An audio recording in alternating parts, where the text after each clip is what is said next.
Bienvenue dans cette nouvelle édition du Non-Stop Info. Au sommaire, l'heure est au dialogue entre les protagonistes de la crise au Sud-Soudan. Les représentants du président Salva Kiir et ceux du chef rebelle Riek Machar sont réunis autour de la table des négociations à Addis Abeba. Il s'agit de la 9e tentative depuis 2013. Manque de formation d'un côté et impunité de l'autre, le gouvernement et l'opposition tentent de donner une explication aux conclusions de l'organisation Human Rights Watch en Guinée. Le rapport fait état de crimes commis par les forces de sécurité en mai et juin 2015. À quelques mois du sommet des Nations Unies sur le climat, zoom sur ceux qui n'ont pas attendu cette échéance pour proposer des solutions pour protéger l'environnement. Au Nigeria, une entreprise transforme les déchets ménagers en sciure de bois. Reprise ce jeudi 6 août des négociations à Addis Abeba en Éthiopie entre le président du Soudan du Sud, Salva Kiir, et le chef rebelle Riek Machar. Les délégations des deux camps ont jusqu'au 13 août pour arriver à un compromis afin de procéder à une signature d'un accord de paix d'ici le 17 août. Les négociations sont, comme pour les 8 fois précédentes, toujours dirigées par l'IGAD, l'autorité intergouvernementale est-africaine. Grazela Tchakounté. Cette fois, sera-t-elle la bonne ? Une nouvelle phase de négociation pour une sortie de crise au Sud-Soudan s'est ouverte ce jeudi à Addis Abeba en Éthiopie. Des discussions, une fois de plus, considérées comme celles de la dernière chance, puisqu'elles s'appuient sur un document très complet pour mettre en place une transition pacifique. Les belligérants ont jusqu'au 13 août 2015 pour accorder leur violon. Et si tous sont unanimes quant à l'urgence de restaurer la paix, chaque camp se rejette la responsabilité de la situation actuelle. Ce sont des États que la rébellion armée cherche désespérément à reprendre militairement. Et dans la poursuite obstinée de cet objectif, la rébellion nous a causé la perte de nombreuses vies précieuses, à la fois au sein de la population civile et des forces militaires. Je tiens à porter à l'attention des médiateurs et des parties prenantes du Sud-Soudan que je négocie avec un gouvernement qui a perdu sa légitimité depuis le 8 juillet 2015. Par conséquent, il ne peut continuer à prétendre à une légitimité pour mériter cet avantage spécial dans le partage du pouvoir. En un peu plus d'un an, 7 accords de cessez-le-feu ont été signés puis violés. Les négociations entre le camp gouvernemental et celui de Riek Machar butent sur un accord de partage du pouvoir.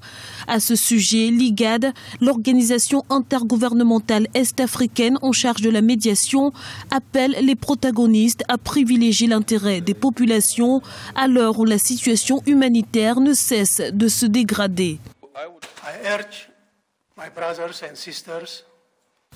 Je demande instamment à mes frères et sœurs du Sud-Soudan de reconnaître que ceci est une crise interne. Elle doit être résolue en interne et pas en externe. Nous vous exhortons donc à internaliser cette crise en ce jour même. Malgré le soutien de la communauté internationale à l'égard de l'IGAD pour assumer une médiation plus solide, il semble que l'on soit encore loin d'un compromis. Les négociations ont jusqu'à présent été le théâtre de belles déclarations d'intention. Encore faudrait-il les mettre en application pour aboutir à un accord de paix, l'ultimatum ayant été fixé au 17 août 2015. Le président Alpha Condé est depuis jeudi au Sénégal et ce jusqu'à dimanche. Le dirigeant guinéen effectue cette visite de travail en compagnie de son ministre des Affaires étrangères, de la Défense et de l'Énergie. Un voyage qui aura aussi pour but de consolider les liens diplomatiques entre les deux États. Des relations qui avaient été éprouvées par le virus Ebola. Le Sénégal avait alors fermé ses frontières pendant l'épidémie qui a sévi entre 2014 et 2015. Et la Guinée avait menacé de son côté de suspendre l'exportation de fruits. L'organisation non gouvernementale Human Rights Watch vient de publier un rapport sur la Guinée. Une étude qu'elle a nommée Guinée, excès et crimes commis par les forces de sécurité. Les recherches portent sur les mois de mai et de juin. L'ONG de défense des droits humains fait état d'usage excessif de la force contre les militants de l'opposition. Liselcia Kizimana. La Guinée face à la recrudescence de la violence. L'organisation non gouvernementale Human Rights Watch vient de sortir les résultats de la recherche Guinée, excès et crimes commis par les forces de sécurité, un rapport qui fait état d'usage excessif de la force contre les militants de l'opposition. Des heurts qui ont eu lieu en avril et en mai et qui ont fait 2 morts et 146 blessés. Des incidents que le gouvernement met sur le compte d'un manque de formation des policiers et des gendarmes. Le rapport, et on a trop souvent tendance à l'oublier, met également en lumière l'extrême violence des manifestants.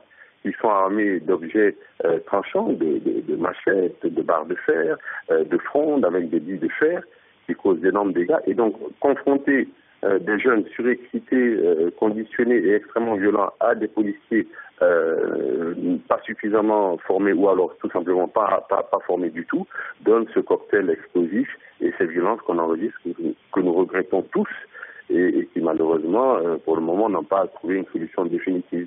L'opposition rejette cet argument et dénonce plutôt une augmentation de l'impunité, surtout dans les rangs des forces de l'ordre. On a eu 57 blessés par balle. Cette fois-ci, la majorité d'entre eux ont été atteints dans les jambes parce qu'ils n'ont pas visé le temps, si bien qu'il y a eu moins de morts que d'habitude.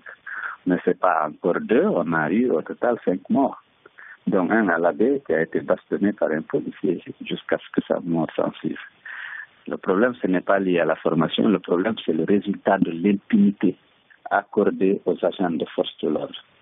Depuis que M. Alpha Condé est au pouvoir, on a perdu 63 jeunes tués à bout portant par les forces de l'ordre. Jamais une enquête n'a été ouverte. Pour réaliser ce rapport, Human Rights Watch a mené des enquêtes dans 6 quartiers de la banlieue de Conakry, la capitale. L'ONG a aussi visité et examiné les dossiers de 7 cliniques et hôpitaux qui ont soigné les blessés. Elle a également procédé à des entretiens avec 111 Guinéens de différents groupes ethniques et partis politiques victimes ou témoins des violences. La Côte d'Ivoire célèbre le 55e anniversaire de son indépendance ce vendredi 7 août. Aux traditionnelles festivités s'ajoute cette année l'illumination de plusieurs monuments ou artères principales de la capitale économique Abidjan. Un concert sera organisé avec des artistes comme Singila, Mewe ou encore Espoir 2000. À noter que le président s'est adressé à la nation ce jeudi, un discours qui avait déjà des accents de campagne présidentielle. Au Nigeria, une start-up a développé une stratégie de transformation de déchets en bioénergie. Il s'agit de convertir les déchets de sciure de bois et de la jacinthe d'eau en biocarburant. L'initiative vise à réduire la fumée et les gaz dangereux des foyers à travers l'utilisation d'un simple gel. Emmanuel Milimono.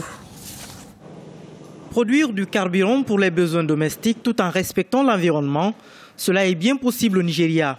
Cette usine produit du biogel avec des ressources comme la sciure de bois et la jacinthe d'eau, tous deux facilement disponibles au niveau local.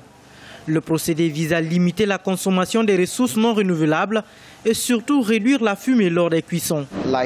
Plus de la moitié des processus de production d'éthanol qui existent actuellement sur le marché sont à base de composants alimentaires. Le nôtre est de la biomasse extraite de la jacinthe d'eau et de la sciure de bois.